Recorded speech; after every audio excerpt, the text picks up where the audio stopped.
So we always learn anatomy first, but anatomy can be very challenging. I have learned anatomy in my medical school, surgical practice. You always learn different way. But what I find it challenging in our practice is in the real patient, in the movement testing, in the different postures, how to identify this, navigate this complex neurovascular components can be very challenging because all this neuro or vascular, they are always enter certain tunnels, right? And they are not in the plane, like a 2D plane for you to just easily identify it, especially when you have a lot of soft tissue covers it. So the inspiration is come from the mathematical model. So this is one day when I watch a YouTube video and they explain the 2D and the 3D version. So my mind has got very confused. They use this strap and they just do one twist, and this strap from a 2D model become a 3D.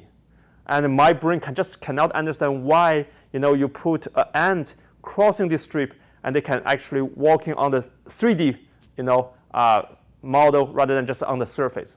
And that's the same model as the client model. And just by one twitch, and the surface from inside switch to outside. My brain when I start to understand, when you add one dimension on top of the 2D dimension, our brain is not always just easy to understand. So that's why in my clinic, I break this pelvis, including all the neurovascular structures, internal organs, into 9 triangles.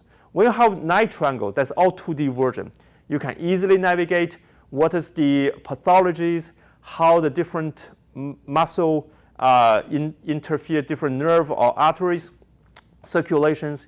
And based on that triangle, you have some fixed point for you to identify the key structure. So 9 triangle anatomy help me to navigate the clinical perspective of the anatomy, find the key structures easily, and also rationalize if there's anything in the past actually affect the patient neuromuscular function.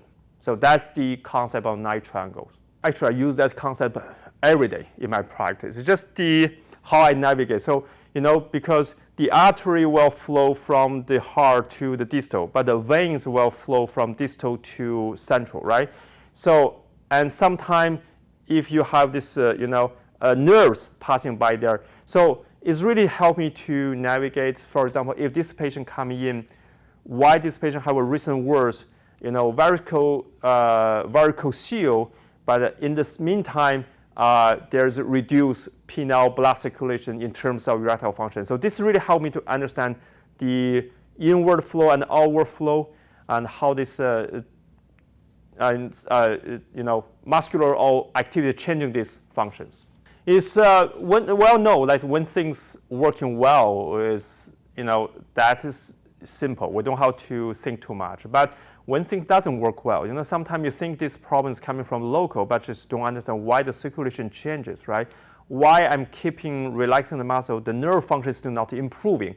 So all these 9 triangles help me to understand where the narrow tunnels, where these doorways coming with all this nerve, what kind of structure I'm missing, what kind of potential pathologies I'm missing. So it's for my rationale, I can explain to the patient well because they also understand this model. I try to explain to them in this way. And also easy for me to remember because we all learn this anatomy, but if you don't using all these structures in a regular basis, you're going to forget about where they are located. Okay, all this lumbar plexus, the sacral plexus, all this nerve coming in and out, different arteries, different veins. So 9 triangles help me actually to navigate, remember, don't forget, and you don't have to always go back to search. And that's now nice if sometimes you say, oh, I'm missing something, what's the structures? You look online. But if you already have the 9 triangles in your mind, you won't miss any structures. Just look at these pelvic structures, like the 3D, okay? So even sometimes, like when people hold the pelvis, they hold pelvis like this. But this is now the natural position. So the normal position is supposed to be like this. So just in the real life and also in what we see in the model anatomy, they are completely different.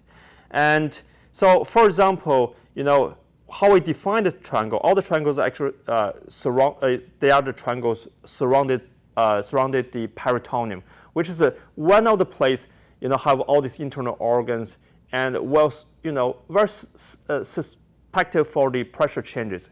And based on you analyze different triangle in different positions. So for example, when you lie down, how the position change in that triangle, how the pressure shift in that triangle. If that changes symptoms, give you a clue what triangle's anatomy structure you need to take a look. So for example, if there's a patient say, when I'm lying down my back and all my symptoms get worse, my testicle seems more swollen, where is pressure from? And you probably say, oh, it's actually the A1 triangle I need to look at, and there's probably something affect there. So if compared to which is standing or lying flat, so different triangle will shift the different pressures. And that's helped me to understand how the mechanical component of the structures. The 9 triangles, we have 3 we call the anterior triangles, we have 3 posterior triangles, and I will have 3 we call the outline triangles. Okay, so depending on the different position, all the force transfer through the body will be different. Okay, so there will be some position affect the front triangle, there are some position will affect the posterior triangle, and some will affect the outline triangle. So by changing the postures, understand their symptoms, and you understand what triangle right now is loaded, what triangle is not loaded, how the structural muscular function can change, and how the nerve function will change or circulation going to change. So you're going to understand the functional anatomy better.